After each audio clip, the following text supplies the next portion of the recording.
And so Christ says to his followers, why beholdest thou the mote that is in thy brother's eye, but considerest not the beam that is in thine own eye?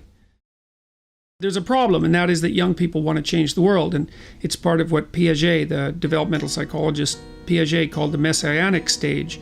And there's some real utility in that, because we're social creatures, and as we construct ourselves and formulate ourselves and bring our own character into being, predicated on our biological platform, our biological being, we also simultaneously have to adjust to integrate with and negotiate with society, which sometimes needs to be changed.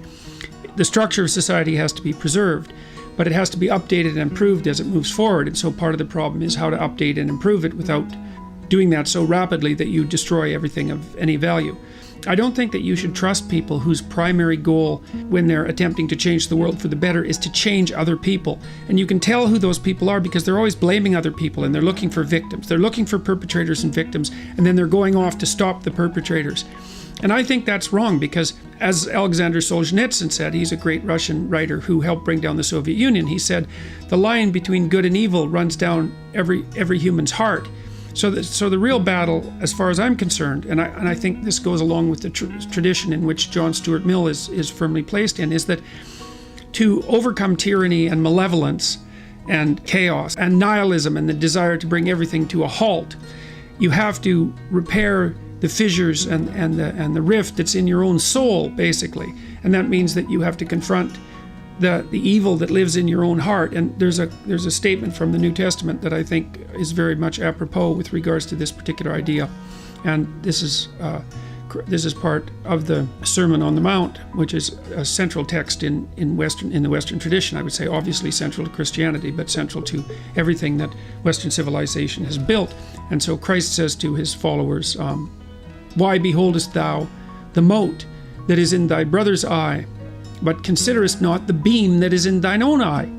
Or how wilt thou say to thy brother, let me pull out the mote out of thine eye? And behold, a beam is in thine own eye. Thou hypocrite, first cast out the beam out of thine own eye, and then shalt thou see clearly to cast the mote out of thy brother's eye. Well, I like that quote because it places the responsibility for change at every level of being on the individual. And obviously the individual interacts with society, but the idea here is that unless the individual straightens out his or her own soul, there's no possibility that the impact the individual can have on society can be anything but say harmful in proportion to the harm that's still in the soul. These are important things to know. They're vitally important things to know. Change has to start in the right place. So I'm going to tell you how I think you should change yourself so that you can change the world.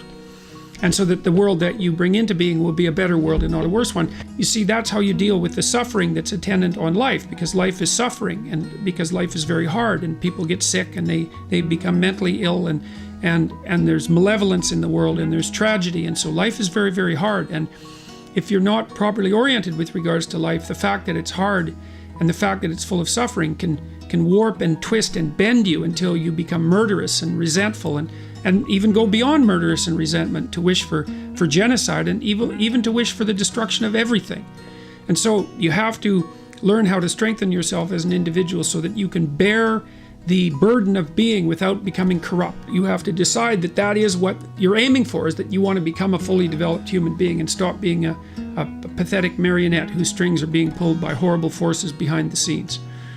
If you're aiming at the good, then you want what's good for you. And I mean good for you as if you were taking care of yourself and were good to yourself, who were treating yourself like someone you loved, that was good for you in a way that would also be good for your family. And then it would be good for you and your family in a way that was also good for society. And then it would be good for you and your family and society in a way that would be good for the world.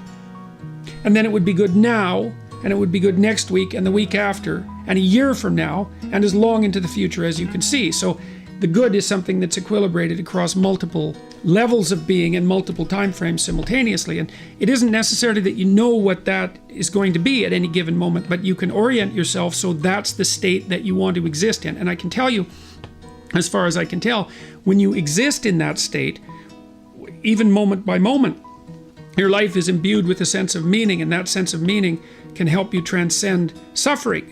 The philosopher Nietzsche said, he who has a why can bear anyhow. He who has a why can bear anyhow. And so Nietzsche's idea was that if there was purpose in your life of sufficient grandeur, that not only could the suffering in life be accepted, but maybe it could even be appreciated. Like it could be that you're willing to bear the burden of being because of the exciting things that you can do with being, the things you can build and the things that you can bring about. And that might be the highest imaginable state of being, and that's a form of paradise. But it's not a paradise that you attain by transforming others. It's a paradise that you attain by transforming yourself. And that's a very difficult thing to do, and it's a very frightening thing to do, because it means that you're retooling your soul, and that's a job for a real, that's the job for a forthright and honorable person. And it's an exciting enough task so that it will keep you occupied for the rest of your life, and then magical things will happen to you while you're doing it. And the world will arrange itself around you in the most wonderful way, in a musical way, so that every part of what you're experiencing plays off against every other part in a manner that has meaning embedded in every aspect of it. And you experience that, by the way. You experience that when you listen to a piece of music that you love. Music represents that, and that's why music nourishes the soul, why it's the highest form of art, at least in my opinion. So you have to live your life as if being is a symphony, and you're playing your instrumental part. What you need to do is practice only saying things that make you feel stronger. And that'll mean, to begin with, that you'll notice that almost everything you say is a lie. It's either a lie or someone else's words. It's very hard to find your own words, but you don't actually exist until you have your own words. So then you try to teach yourself how to speak your own truth, and you listen to other people while you're doing that, because they can help you shape and correct your words. They'll react to them badly if you formulate your ideas badly, and if you listen and pay attention, then you can learn to formulate your words more and more clearly and accurately, and that makes you more and more powerful. It gives you more and more authority, which is the beneficial form of power. Okay, so you do that, and then you have to make a decision of faith, and that's basically, well, that you can either use your language to manipulate the world and make it do what you want, or you can use your language to try to articulate the truth as carefully as you possibly can, and then you can see what happens. You have to let go of your desire for the consequences that you want. You have to assume that if you speak the truth, the results are the best that is possible under the circumstances. And so it's an exciting way of living in some sense. It's like continually walking off a cliff, because you don't know what's going to happen next if all you do is say what you think. And maybe you're at work and you say what you think and you get fired, and you think, oh my God, that's a terrible catastrophe. But maybe it's not, because maybe if you're working somewhere and you have to lie to maintain your job, maybe you shouldn't be there. Maybe it's deadening your soul and damaging you in some permanent manner and making you corrupt. And so you have to orient yourself. You have to speak the truth as carefully as you can. You have to listen to others so that you correct your speech. And then you have to allow the consequences that ensue to unfold as they will. That's the ultimate act of faith, I would say. Arguments move the world forward, and if your arguments are tight and well constructed and lucid and well edited and carefully thought through, and you have 5 rationales for everything that you're doing, which is what happens if you learn to write properly, then you're like a force of nature, man. No one can take you down. And that's one of the things that people aren't taught about why you go get educated, especially in the humanities. Humanities education, if it's real, organizes your psyche, grounds you, puts you on a rock, and makes you a force to contend with. And then you also want to contemplate what the highest possible good could look like for you and your family and your society. We already discussed that. And then you need to speak the truth in relationship to that. And then you need to educate yourself.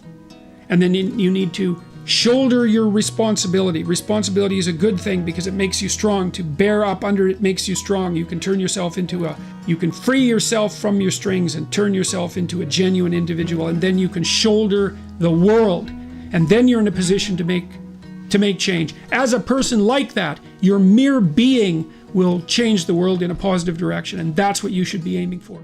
And that will improve your life dramatically, and that's how you can change the world.